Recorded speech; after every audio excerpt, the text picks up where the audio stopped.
आप बने रहिए सेशन में और एंजॉय कीजिए। वीडियो को लाइक से सब्सक्राइब भी कीजिएगा, ठीक है। चलिए, परमाणु के नाभिक में होता है, देखिए यूपीपीसीएस में आया हुआ क्वेश्चन है, ठीक है। कहाँ आया हुआ है? यूपीपीसीएस में, ठीक है। देखिए क्वेश्चन का स्टैंडर्ड यूपीपीसीएस में पूछा गया है, ठीक है। चलिए बताइए। ऑप्शन ए प्रोटॉन व न्यूट्रॉन होता है परमाणु के नाभिक में। कहाँ पूछ रहा है? नाभिक में, ठीक है। प्रोटॉन व न्यूट्रॉन, बी प्रोटॉन व इलेक्ट्रॉन, सी न्यूट्रॉन व इलेक्ट्रॉन और डी सिर्फ इलेक्ट्रॉन। चलिए, इलेक्ट्रॉन प्रोटॉन न्यूट्रॉन तो आप जानते होंगे ना। काउंटडाउन आपका स्टार्ट होता है। चलिए,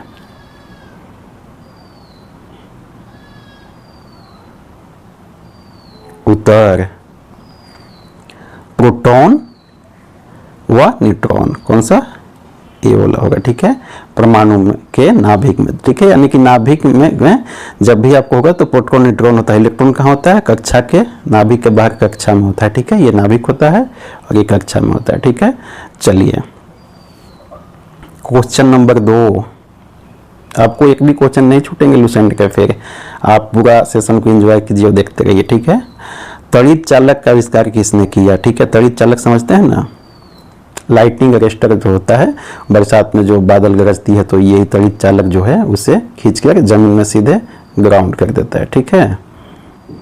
तो ये सेफ्टी वाल्व एक तरह से, ठीक है, विद्युत परिपथ के लिए। चलिए बताइए, आरआरबी एसएम में आया हुआ क्वेश्चन है, तड़ित चालक का आविष्कार किसने किया? A Graham Bell, B Lord Lister, C Benjamin Franklin, D Einstein. चलिए बताइए।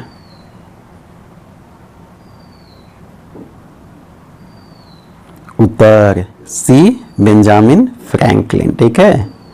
फ्रैंकलिन साहब ने लाइटनिंग अरेस्टर का आविष्कार किया था, ठीक है। ये घर में भी लगता है और विद्युत ग्रिड में ये भी लगता है। क्यों लगता है? क्योंकि ये महंगे महंगे ट्रांसफार्मर जो आते हैं विद्युत ग्रिड में, तो इसको सेफ्टी करने के लिए इसके पहले और इस दोनों साइड से आउटपुट इनपुट के पहले लगाए जाते हैं, ताकि तभी जब भी तड़ित चालक आए तो इसके माध्यम से ड्रॉप होके सीधे ग्राउंड हो जाए, ठीक है। और ये ट्रांसफार्मर सेफ्टी बना गया इसका, ठीक है। चलिए, थोड़ी सी आपको डिटेल दे रहे हैं इसी में, ताकि आपको जानकारी हो जाए और आप क्लियर हैं, सब दिन याद रखें। क्वेश्चन नंबर 3, विद्युत मोटर निम्न सिद्धांत पर आधारित है। जो मोटर होता है हमारे घर में, ठीक है, तो बताइए वो किस सिद्धांत पर कार्य करता है? फैराडे का नियम, बी लेंज का नियम, सी ओम का नियम, डी फ्लेमिंग का नियम। ये आप सब फिजिक्स में पढ़े होंगे ये सब, ठीक है। फैराडे, लेंज, ओम, फ्लेमिंग का नियम, ठीक है। चलिए बताइए।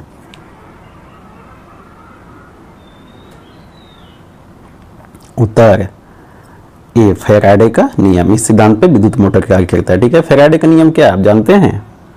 देखिए, फैराडे का नियम क्या है कि जब एक बंद परिपथ होता है, मान लीजिए कि ये कोई बाइंडिंग किया हुआ है, ये बंद है, मतलब कहीं जुड़ा हुआ है, और इसके आसपास मैग्नेटिक फ्लक्स लाया जाए और वो फ्लक्स में परिवर्तन किया जाए, मतलब कि ये मैग्नेटिक फ्लक्स को कभी दूर ले जाएं, कभी नज़दीक लाएं, दूर ले जाएं, कभी नज़दीक लाएं, तो इसका फ्लक्स में परिवर्तन हो रहा है ना। तो जब ऐसा परिवर्तन होता है तो इस वाइंडिंग में एक ईएमएफ पैदा होता है, ठीक है। इलेक्ट्रोमोटिव फोर्स पैदा होता है, ईएमएफ। ईएमएफ को किस में नापते हैं? वोल्ट में, यही वोल्टेज होता है, ठीक है। तो यही ईएमएफ पैदा होता है, इसी को फैराडे का नियम कहते हैं, ठीक है। फैराडे का एक दूसरा नियम भी है, उसे लेंज का नियम कहते हैं। फैराडे के दूसरे नियम को वो आप बताइएगा क्या है, ठीक है। इसी से संबंधित है कि जब इसमें ये पैदा होता है, इसमें पैदा होता है ईएमएफ, तो ये जो पैदा होता है ईएमएफ, ये उसी का विरोध करता है जिसके कारण ये पैदा होता है, ठीक है। ऐसी इसकी प्रकृति होती है, उसी को लेंज का नियम कहते हैं। चलिए आगे चलते हैं। क्वेश्चन नंबर 4, न्यूट्रॉन की खोज की थी। न्यूट्रॉन, इलेक्ट्रॉन, प्रोटॉन, न्यूट्रॉन होता है, ठीक है। देखिए यूपीपीसीएस में आया हुआ क्वेश्चन है, ठीक है। तो अब बताइए, ए रदरफोर्ड ने, बी थॉमसन ने, डी चैडविक ने, डी न्यूटन ने। चलिए, उत्तर सी चैडविक ने, ठीक है। चलिए, क्वेश्चन नंबर 5, जिस तत्व के परमाणु में 2 प्रोटॉन, ठीक है, परमाणु में क्या क्या बोल रहा है कि 2 प्रोटॉन हो, 2 न्यूट्रॉन हो और 2 इलेक्ट्रॉन हो, ऐसा कोई तत्व है, ठीक है, ऐसा कोई तत्व है, तो उस तत्व का द्रव्यमान संख्या क्या होगा, बीपीएससी में आया हुआ है, ठीक है, उसकी द्रव्यमान संख्या बताना, ठीक है। ए 2, बी 4, सी 6, डी 8। चलिए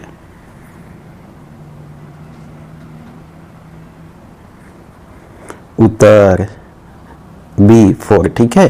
देखिए किसी भी तत्व का द्रव्यमान संख्या जब आपको निकालना हो तो सीधा सीधी क्या होता है, न्यूट्रॉन को और प्रोटॉन की संख्या को जोड़ दीजिए, वो जो आएगा वही क्या होगा, उसका द्रव्यमान संख्या हो जाएगा, ठीक है, बराबर द्रव्यमान संख्या, ठीक है। तो न्यूट्रॉन कितना है, 2 है, और प्रोटॉन कितना है, 2 है, ठीक है, क्योंकि ये दोनों नाभिक में होते हैं। न्यूट्रॉन और प्रोटॉन कहाँ होते हैं, किसी भी तत्व के नाभिक में यहाँ होते हैं, और इलेक्ट्रॉन बाहरी कक्षा में ऐसे चक्कर लगाते रहते हैं, तो वो नाभिक में नहीं होते हैं। तो जो नाभिक में होते हैं वही उसकी द्रव्यमान संख्या होती है, ठीक है, किसी भी तत्व की। चलिए क्वेश्चन नंबर 6, नाभिक का आकार है, आरआरबी ऐसे में भी आया हुआ, ठीक है। नाभिक का आकार क्या होता है बताइए। देखिए 10 के पावर -10 मीटर, 10 के पावर -9 मीटर, 10 के पावर -3 मीटर, 10 के पावर -15 मीटर। चलिए बताइए नाभिक का आकार, साइज, ठीक है।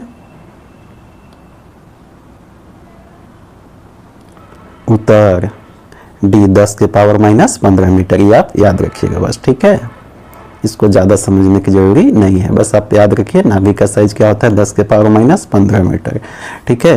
क्वेश्चन नंबर 7, पॉजिट्रॉन की खोज किसने की थी, आरआरबी एएसएम में भी आया हुआ है, ठीक है। पॉजिट्रॉन देखिए इलेक्ट्रॉन, प्रोटॉन और न्यूट्रॉन, ये पॉजिट्रॉन भी होता है, ठीक है, इसकी खोज किसने की थी, चलिए बताइए। ए रदरफोर्ड, बी जे थॉमसन, सी चैडविक, डी एंडरसन। चलिए बताइए।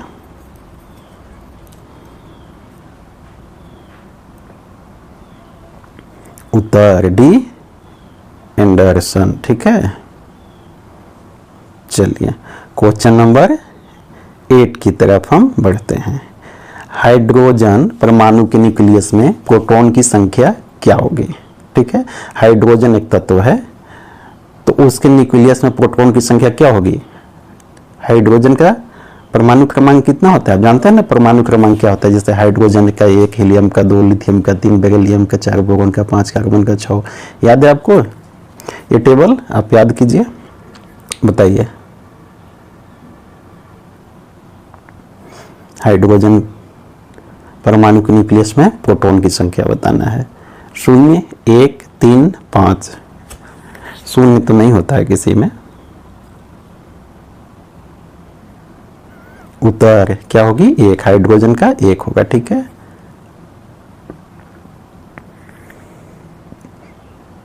क्वेश्चन नंबर 9, इलेक्ट्रॉन की खोज की थी, बताइए। आरआरबी टीसी में आया, टिकट कलेक्टर में भी, ठीक है, किसका, इलेक्ट्रॉन की खोज। वहां पॉजिट्रॉन का हम देखें, यहाँ इलेक्ट्रॉन का बताइए, ठीक है।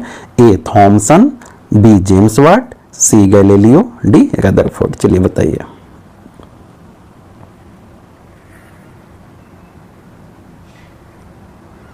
उत्तर ए थॉमसन, ठीक है। चलिए जे थॉमसन, ठीक है। क्वेश्चन नंबर ये हो गया आपका लास्ट 10, ठीक है। बस ऐसे ही आप सेशन को देखिए, एंजॉय कीजिए। आपका लुसेंट का सामान्य विज्ञान का ये क्विज सेशन है, पूरा कंप्लीट हो जाएगा, आपको कोई टेंशन लेने की जरूरत नहीं है। एग्जाम में आप लुसेंट के जितने भी विज्ञान से क्वेश्चन हैं एक भी नहीं छूटेंगे। इसके बाद हम फिर बायोलॉजी शुरू करेंगे, फिजिक्स का भी है, फिर बायोलॉजी शुरू करेंगे, ठीक है। चलिए, एक भारी नाभिक के 2 हल्के नाभिकों में टूटने की प्रक्रिया को क्या कहते हैं, नाभिकीय संलयन, नाभिकीय विखंडन, द्रव्यमान क्षति, रेडियो विघटन, ठीक है। जानते हैं ना कि नाभिक जो होता है तो एक संलयन भी होता है, एक विखंडन भी होता है, 2 प्रक्रिया होते हैं। अब बताइए कि जब एक भारी नाभिक, यहाँ भारी नाभिक है और 2 में ये टूट रहा है तो उसे क्या कहेंगे। ये तो आप शब्द से भी पकड़ सकते हैं, टूटना। चलिए बी नाभिकीय विखंडन। थैंक यू, आपने सेशन को एंजॉय किया। यदि अच्छा लगा होगा वीडियो को लाइक शेयर सब्सक्राइब कर दीजिएगा, ठीक है। धन्यवाद। वीडियो को आप शेयर दबा के कीजिए, ठीक है, और सब्सक्राइब कीजिए चैनल को।